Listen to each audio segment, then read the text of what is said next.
मित्रों, आप लोगों के सामने आज एक ऐसी जानकारी लेकर आए हैं। आज ये जो कहानी का सारांश है, इसमें 4 ऐसी बातें आपको सीखने को मिलेंगी। कितना भी बुद्धिहीन बच्चा क्यों ना हो, कितना भी आलसी बच्चा क्यों ना हो, अगर ये कहानी सुन लेगा तो कुछ ना कुछ अपने जीवन में कुछ ना कुछ अपने जीवन में चमत्कार करेगा। ये ऐसा काम करेगा कि आप दुनिया में उसका नाम हो जाएगा, क्योंकि इस कहानी से ऐसी जानकारी मिलने वाली है। तो दोस्तों, चलिए कहानी को शुरू करते हैं। इससे पहले आप सभी का हमारे इस कहानी के चैनल पर बहुत बहुत स्वागत व अभिनंदन है। मित्रों, चैनल को सब्सक्राइब करें, बेल आइकॉन का बटन ऑन कर दें, जिससे हर एक कहानी की नोटिफिकेशन आप तक पहुंचती रहे। हमारे इस कहानी के चैनल पर हमारे भारत देश की जितनी भी प्रसिद्ध कहानियां हैं, जितने भी प्रसिद्ध महापुरुषों के ज्ञान हैं, जितने भी महापुरुषों के अद्भुत चमत्कार हैं, ये सारी कहानियां, सारे ज्ञान हम आप लोगों तक पहुंचाते रहेंगे। इसीलिए निवेदन है कि आप हमसे जुड़े रहने के लिए, आप हमसे बना रहना चाहते हैं, हमारी फैमिली का सदस्य बनना चाहते हैं, तो चैनल को सब्सक्राइब करें, बेल आइकॉन का बटन ऑन कर दें, जिससे हर एक जानकारी की नोटिफिकेशन आप तक पहुंचते रहे। चलिए मित्रों, कहानी को शुरू करते हैं। इसके पहले एक बार प्रेम से बोल दीजिए, जय श्री राम, राधे राधे। एक गांव में एक सुस्त और कामचोर आदमी रहता था। काम धाम तो वह कोई करता ना था, हाँ बातें बनाने में बड़ा माहिर था। इसीलिए लोग उसे शेख चिल्ली कहकर पुकारते थे। शेख चिल्ली के घर की हालात इतनी खराब थी कि महीने 20 दिन चूल्हा नहीं जल पाता था। शेख चिल्ली की बेवकूफ़ी और सुस्ती की सज़ा उसकी बीवी को भी भुगतनी पड़ती और भूखे रहना पड़ता था। एक दिन शेख चिल्ली की बीवी को बड़ा गुस्सा आया। वह बहुत बिगड़ी और कहा, अब मैं तुम्हारी कोई भी बात नहीं सुनना चाहती, चाहे जो भी करो, लेकिन मुझे तो पैसा चाहिए ही चाहिए। जब तक तुम कोई कमाई करके नहीं लाओगे, मैं घर में नहीं घुसने दूंगी। यह कहकर बीवी ने शेख चिल्ली को नौकरी की खोज में जाने को मजबूर कर दिया। साथ में रास्ते के लिए 4 रूखी सूखी रोटियां भी बांध दी। साग सालन कोई था ही नहीं, देती कहाँ से बेचारी। इस प्रकार शेख चिल्ली को ना चाहते हुए भी नौकरी की खोज में निकलना पड़ा। नौकरी की खोज। शेख चिल्ली सबसे पहले अपने गांव के साहूकार के यहाँ गया। सोचा कि शायद साहूकार कोई छोटी मोटी नौकरी दे दे, लेकिन निराश होना पड़ा। साहूकार के करिंदों ने ड्योढ़ी पर से ही झटपट कर उसे भगा दिया कि जाओ भागो, मेरे पास नौकरी नहीं है। अब शेख चिल्ली के सामने कोई रास्ता नहीं था, बेचारा लाचार था। फिर भी एक गांव से दूसरे गांव तक दिन भर भटकता रहा। घर लौट नहीं सकते थे, क्योंकि बीवी ने सख्त हिदायत दी थी कि जब तक नौकरी ना मिल जाए घर में पैर मत रखना। दिन भर चलते चलते जब शेख चिल्ली थक कर चूर हो गया, तो सोचा कि कुछ देर सुस्ता लिया जाए। भूख भी जोरों की लगी थी, इसलिए खाना खाने की बात भी उनके मन में थी। तभी कुछ दूर पर एक कुआं दिखाई दिया। शेख चिल्ली को हिम्मत बंधी और उसी की ओर बढ़ चले। कुएं के चबूतरे पर बैठकर शेख चिल्ली ने बीवी की दी हुई रोटियों की पुटली खोली। उसमें 4 रूखी सूखी रोटियां थीं और उसके साथ कुछ था नहीं, सिर्फ रोटियां थीं। भूख तो इतनी जोर की लगी थी कि उन चारों से भी पूरी तरह से भूख नहीं बुझ पाती। लेकिन समस्या यह भी थी कि अगर चारों रोटियां आज ही खा डाली तो कल, परसों या उससे अगले दिन क्या करूंगा। यही मेरी 4 रोटी का ही तो सहारा है, क्योंकि नौकरी खोजे बिना घर घुसना नामुमकिन था। इसी सोच विचार में शेख चिल्ली बार बार रोटियां गिनते और बराबर रख देते। समझ में नहीं आता कि क्या किया जाए। जब शेख चिल्ली से अपने आप कोई फैसला ना हो पाया, तो कुएं के देव की मदद लेनी चाहिए। वह हाथ जोड़कर खड़े हो गए और बोले, हे बाबा, अब तुम ही हमें आगे का रास्ता दिखाओ। दिन भर कुछ नहीं खाया है, भूख बहुत लगी है। भूख तो इतनी लगी है कि चारों को चारों खा जाने के बाद भी शायद भूख नहीं मिट पाएगी। लेकिन अगर चारों को खा लेता हूँ तो आगे क्या करूँगा? मुझे अभी कई दिनों यहीं आस पास भटकना है। इसीलिए हे कुआं बाबा, अब तुम ही बताओ कि मैं क्या करूं, क्या खाऊं, 2 खाऊं, 3 खाऊं, चारों खा जाऊं। लेकिन कुएं की ओर से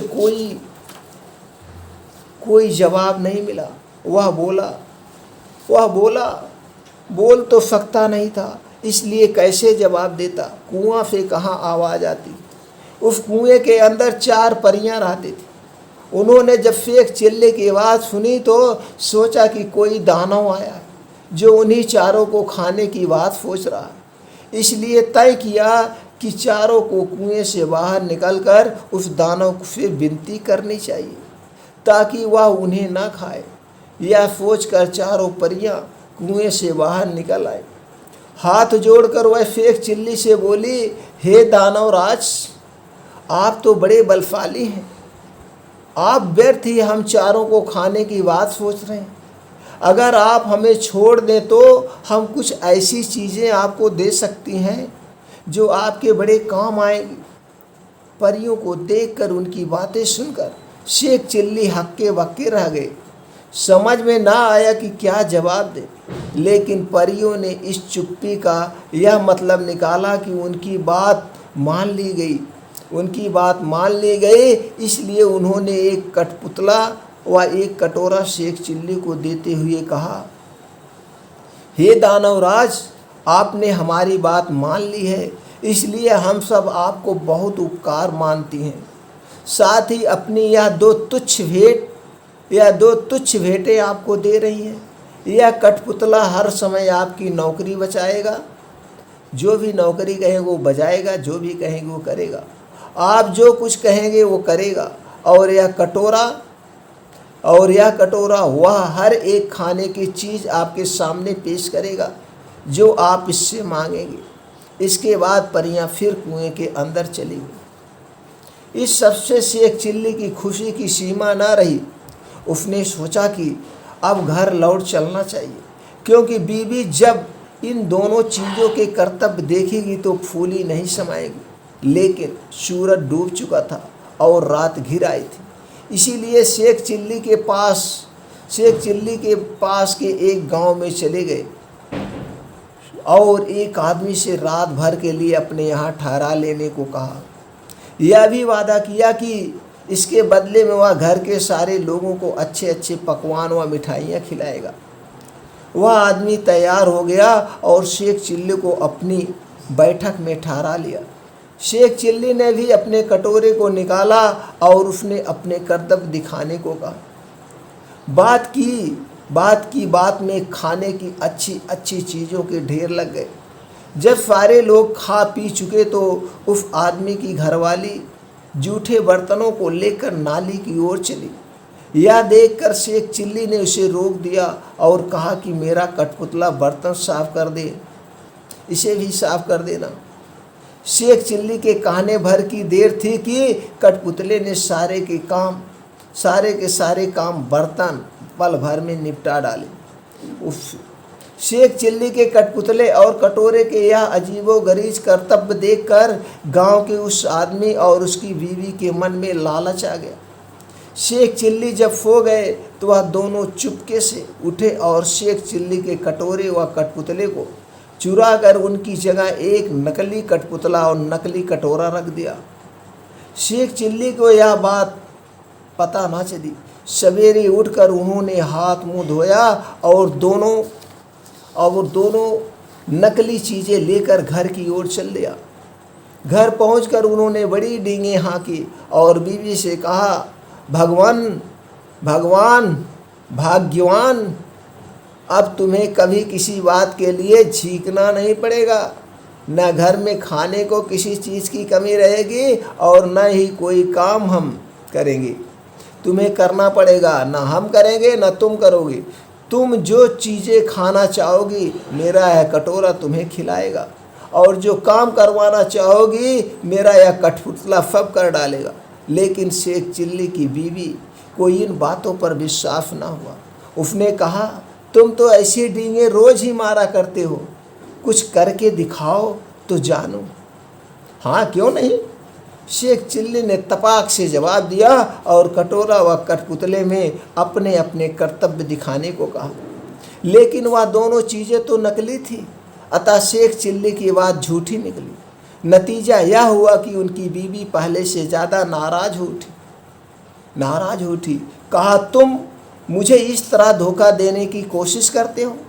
जब से तुम घर से गए हो घर में चूल्हा नहीं जला है। कहीं जाकर मन लगाकर काम करो तो कुछ तनख्वाह मिले और हम दोनों को 2 जून खाना नसीब हो। इन जादुई चीज़ों से कुछ नहीं होने वाला है। बेवफ शेख चिल्ली खिसियाए हुए से फिर चल दिया। वह फिर उसी कुएं के चबूतरे पर जाकर बैठ गया।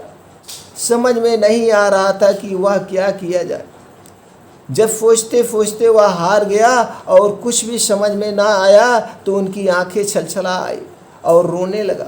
यह देखकर कुएं की चारों परियां फिर बाहर आई और शेख चिल्ली से उनके रोने का कारण पूछा। शेख चिल्ली ने सारी आप बीती कहा सुनाई।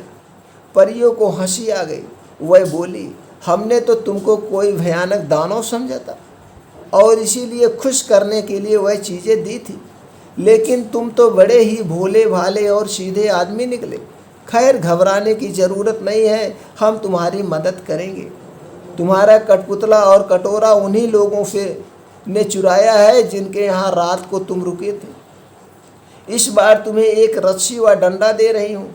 इनकी मदद से तुम उन दोनों को बांध व मार कर अपनी दोनों चीज़ें वापस पा सकते हो। इसके बाद परियां फिर कुएं में चली गईं। जादुई रस्सी डंडा लेकर शेख चिल्ली फिर उसी आदमी के यहाँ पहुँचे और कहा, इस बार मैं तुम्हें कुछ और नए कर्तव्य दिखाऊंगा। वह आदमी भी लालच का मारा था। उसने समझा कि इस बार कुछ और जादुई चीज़ें हाथ लगेंगी। बड़ा खुश था, इसीलिए उसने खुशी खुशी शेख चिल्ली को अपने यहाँ टिका लिया। लेकिन इस बार उल्टा ही हुआ। शेख चिल्ली ने जैसे ही हुक्म दिया वैसे ही उस घर वाले और उसकी बीवी की जादुई रस्सी ने कसकर बांध दिया और जादुई डंडा दे दनादन पिटाई करने लगा। अब तो वह दोनों चीखने चिल्लाने और माफ़ी मांगने लगे। शेख चिल्ली ने कहा, तुम दोनों ने मुझे धोखा दिया है। मैंने तो यह सोचा था कि तुमने मुझे रहने को जगह दी है, इसीलिए मैं भी तुम्हारे साथ कोई भलाई कर दूं, लेकिन तुमने मेरे साथ उल्टा बर्ताव किया, मेरे साथ धोखा दिया, मुझे धोखा दिया, मेरे कठपुतले और कटोरे को ही चुरा लिया। अब जब वह दोनों चीज़ें तुम मुझे वापस कर दोगे तभी मैं अपने रस्सी व डंडे को रुकने के हुक्म दूंगा। उन दोनों ने झटपट दोनों चुराई हुई चीज़ें शेख चिल्ली को वापस कर दी। यह देख शेख चिल्ली ने भी अपने रस्सी व डंडे को रुक जाने का हुक्म दे दिया।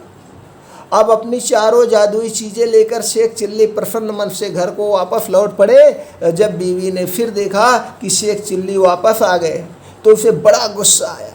उसे तो कई दिनों से खाने को कुछ मिला नहीं था, इसलिए वह भी झुझुलाई हुई थी। दूर से ही देखकर वह चीखी, काम चोर, तुम फिर लौट आए। खबरदार घर के अंदर अगर आपने पैर रखा, वरना तुम्हारे लिए बेलन है, मैंने बेलन रखा है। यह सुनकर शेख चिल्ली दरवाजे पर ही रुक गए। मन ही मन उन्होंने रस्सी व डंडे को हुक्म दिया कि वह उसे काबू में रखें।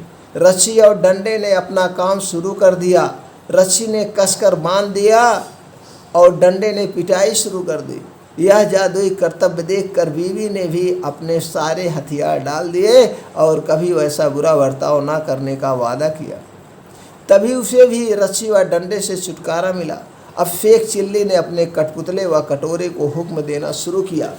बस फिर क्या था, कठपुतला बर्तन, भाड़े व जिन जिन चीज़ों की कमी थी झटपट ले आया और कटोरे ने बात में नाना प्रकार के व्यंजन बना के तैयार कर दिए, नाना प्रकार के। और वह मियाँ बीवी पूरा परिवार चाव से खाएं। मित्रों, इस कहानी से आपको क्या सीख मिली, हमें कमेंट सेक्शन में ज़रूर बताइएगा। और अगर ये कहानी आपको अच्छी लगी हो तो ज़्यादा से ज़्यादा हित मित्र दोस्तों को, परिवार वालों को ज़रूर शेयर करिएगा, उन्हें भी कुछ इससे ज्ञान प्राप्त होगा। और चैनल को सब्सक्राइब कर लीजिए। इसी तरह से ज्ञानवर्धक कहानियाँ हमारे चैनल पर अपलोड होती रहती हैं, सारी कहानियाँ आप तक पहुँचती रहती हैं। हमारे भारत देश की जितनी भी अच्छी अच्छी कहानियाँ हैं, उस सारी कहानियाँ हम आप लोगों तक पहुँचाते रहेंगे। बस आप हमसे जुड़े रहिए। फिर मिलते हैं मित्रों अगले कहानी में नई जानकारी के साथ।